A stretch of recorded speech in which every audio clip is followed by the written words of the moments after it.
Je vais vous présenter aujourd'hui les 7 nœuds que nous pratiquons régulièrement dans le cadre de la pêche sportive au lancer, destinée à attraper des gros poissons tels que les carangues ignobilis, les mérous ou autres poissons de récif. Le double uni. Nœud pour raccorder deux tresses de diamètre identiques ou différents. Placez les deux tresses en parallèle. Avec la tresse de gauche, faire une boucle vers la droite sur l'autre tresse. Laissez environ 5 cm d'excédent de tresse. En commençant par-dessus, tournez 3 fois autour des deux tresses vers la droite.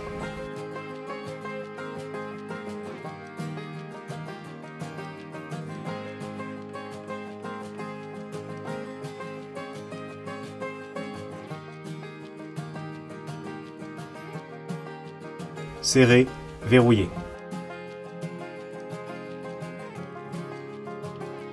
Même opération avec la tresse de droite. Faire une boucle vers la gauche sur l'autre tresse. Laissez environ 5 cm d'excédent de tresse. En commençant par-dessus, tournez 3 fois autour des deux tresses vers la gauche.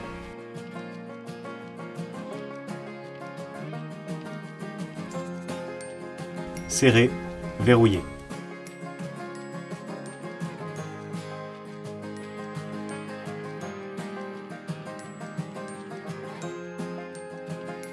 Les deux nœuds unis viennent se bloquer l'un contre l'autre.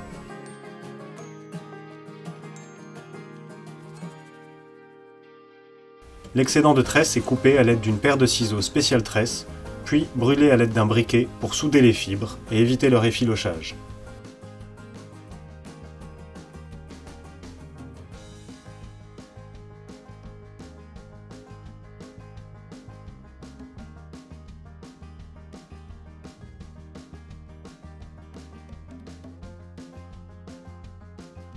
Ce nœud peut aussi être utilisé pour raccorder deux nylons de même diamètre.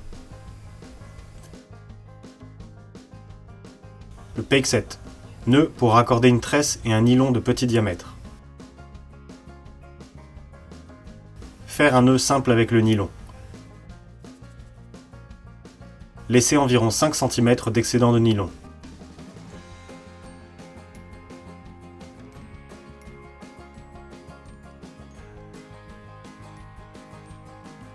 Passez la tresse libre dans le nœud simple, laissez environ 20 cm d'excédent de tresse.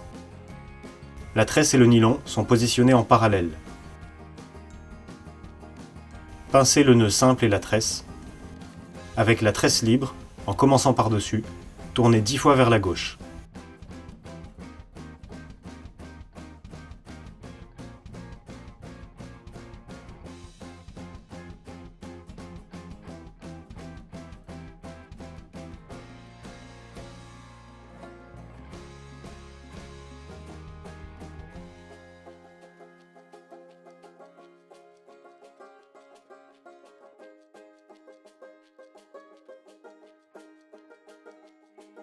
Avec l'autre main, pincez l'extrémité des tours.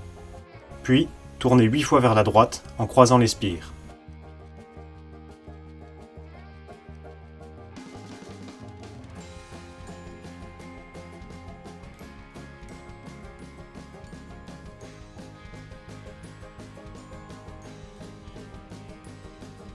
Faire sortir la tresse libre par le nœud simple.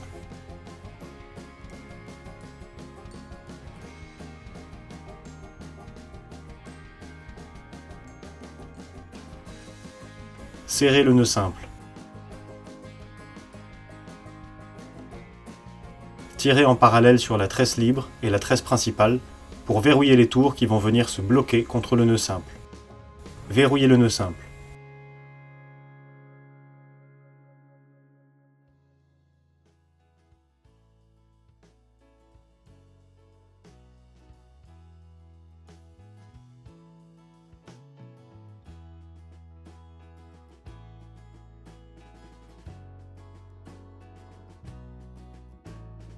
Le Friction EP, nœud pour raccorder une tresse et un nylon Shock Leader de gros diamètre. Il est recommandé d'utiliser un nylon souple de type Shock Leader plutôt que du fluorocarbone qui est trop dur. Le pêcheur est assis. La canne est bloquée sur la droite à 2 heures.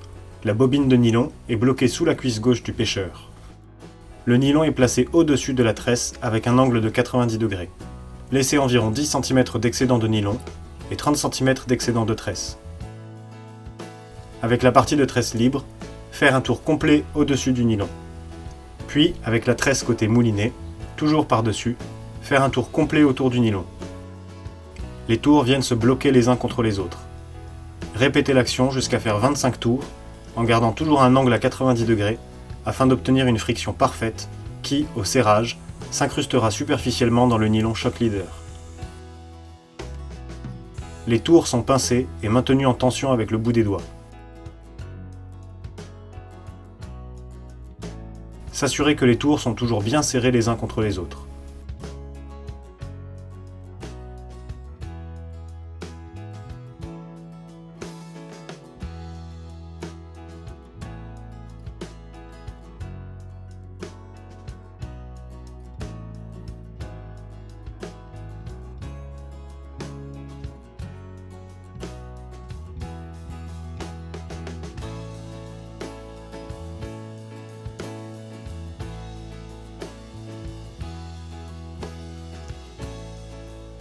Une première demi-clé, par-dessous, en prenant tresse et nylon, vient définitivement verrouiller les 25 tours.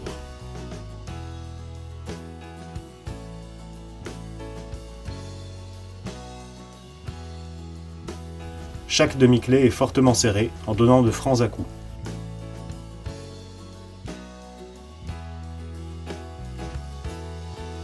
Continuez par 4 demi-clés qui prennent toujours tresse et nylon à la fois.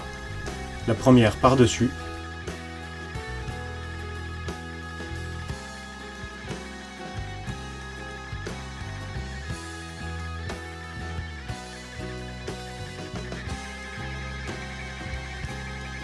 la seconde par-dessous,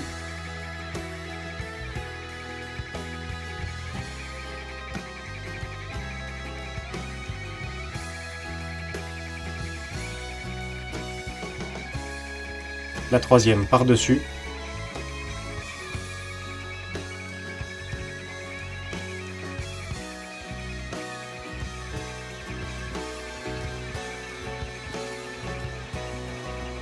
et la quatrième par-dessous.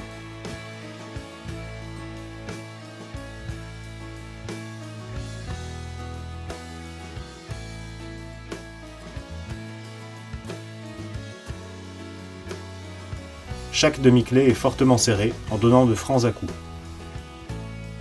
Le nœud est terminé par un rizzuto finish. Avec la tresse libre, faire une boucle vers la gauche. En commençant par-dessus, faire 5 tours autour de la tresse et du nylon vers la gauche.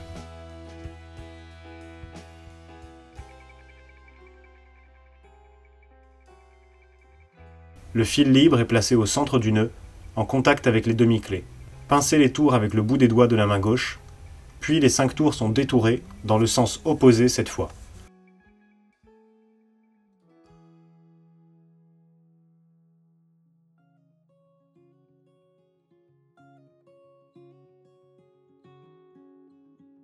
Serrez, puis verrouillez fortement.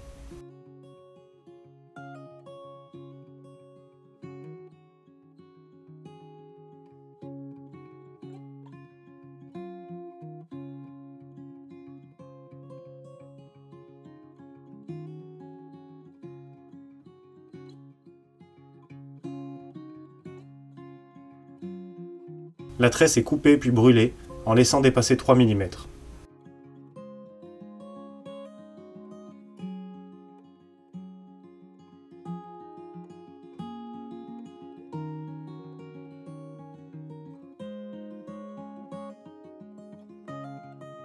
Le nylon est coupé en laissant dépasser 4 mm.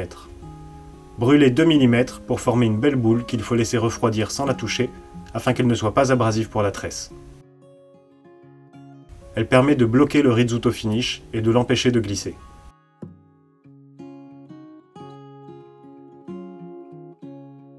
L'uni, nœud pour raccorder un nylon de petit diamètre et une connexion ou un leurre.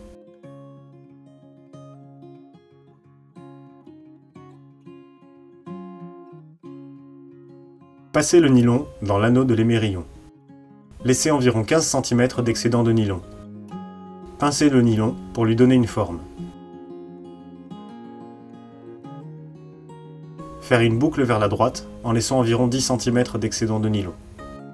En commençant par-dessus, tournez 3 à 5 fois autour des deux brins vers la droite.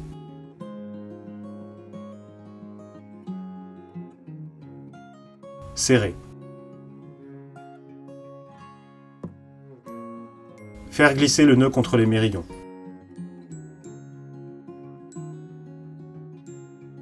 Verrouiller le nœud.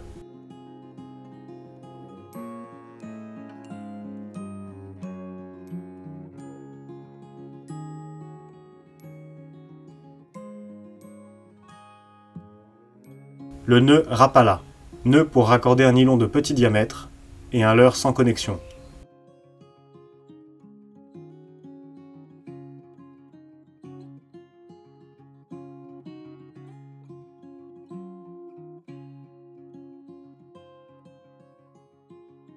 Faire un nœud simple.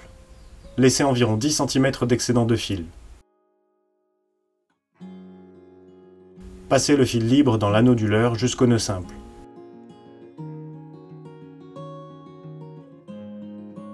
Passez le fil libre dans le nœud simple de façon à ce que le fil libre et le corps de ligne soient parallèles.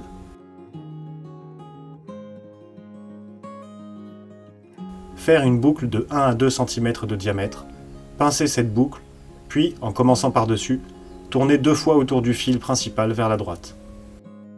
Repassez le fil dans la boucle. Serrez, verrouillez.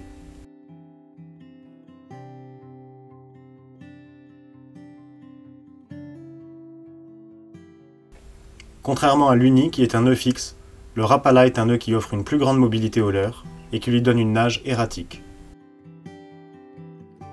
Le nœud au tube.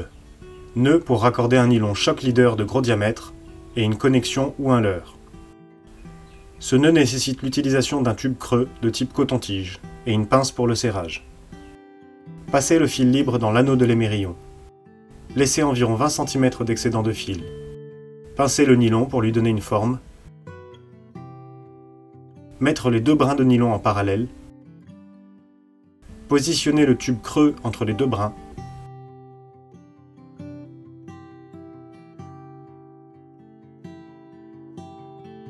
Avec le fil libre, faire un premier tour autour du tube vers la droite. Croiser le second tour en tournant vers la gauche cette fois. Faire 4 autres tours bien serrés vers la gauche.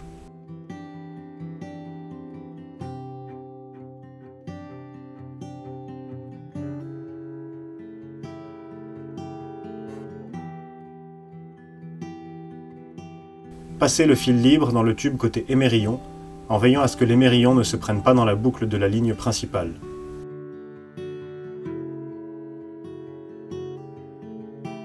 Faire ressortir le nylon par l'autre extrémité du tube. Retirer le tube.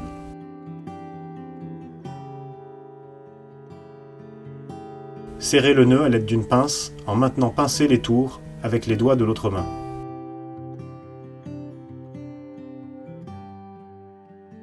Faire glisser les nœuds contre l'émerillon. Verrouiller le nœud, de préférence à l'aide d'une pince.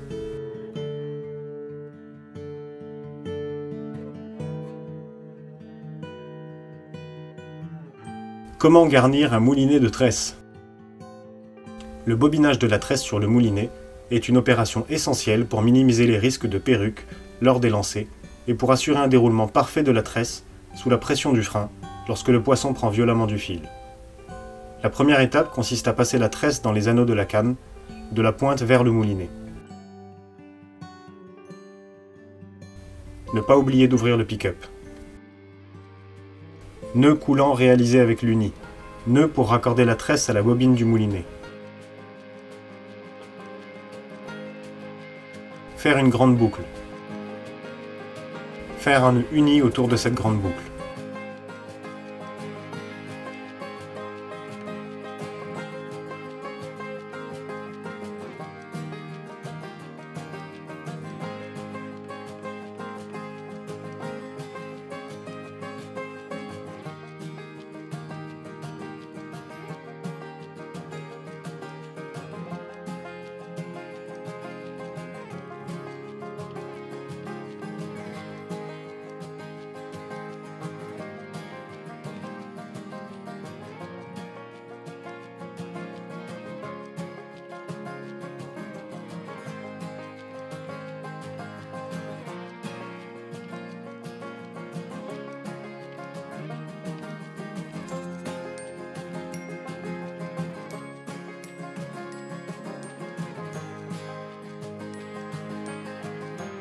La boucle avec le nœud coulant est placée puis serrée sur l'axe de la bobine du moulinet.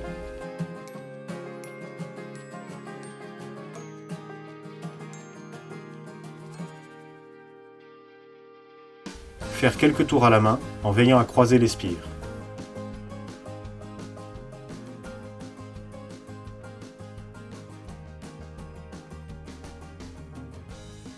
Puis, faire une demi-clé afin que les premières spires ne glissent pas sur l'axe de la bobine.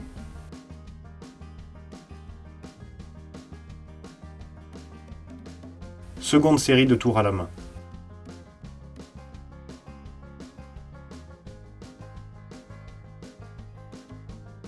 Puis de nouveau, une demi-clé pour assurer le blocage définitif de la tresse sur l'axe de la bobine.